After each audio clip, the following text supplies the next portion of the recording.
c'est que la loi de Dieu, à un certain moment, s'est exprimée. Mais dans son expression, elle était en train de manifester la pensée profonde de Dieu et ses intentions. C'est-à-dire que Dieu révèle, à travers sa loi, il révèle sa nature, il révèle son caractère et il révèle ses intentions.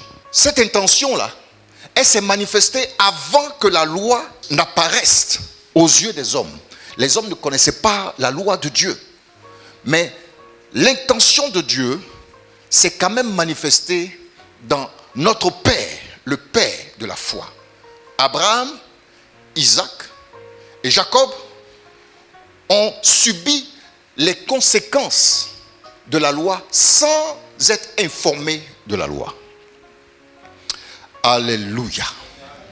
Ça veut dire, deuxièmement, que ton ignorance de la loi ne peut pas t'empêcher de subir la peine de la faute. Est-ce qu'on se comprend? Ça veut dire que ton ignorance de la loi ne va pas t'empêcher de subir la peine ou les conséquences de la désobéissance. Amen. Adam connaissait la limite. Il a désobéi. Abraham ne connaissait pas la limite. Il ne connaissait pas. Mais il a quand même subi la conséquence de la désobéissance de ses pères. Amen.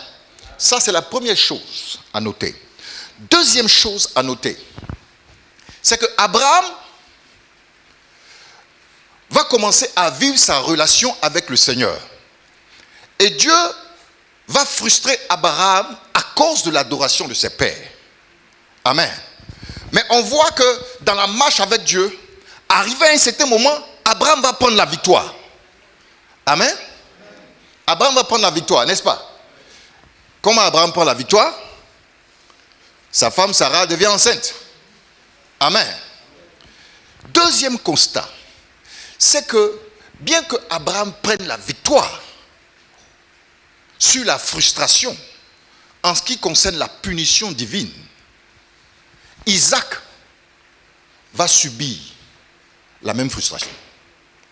C'est-à-dire que la victoire de la première génération n'influence pas la deuxième.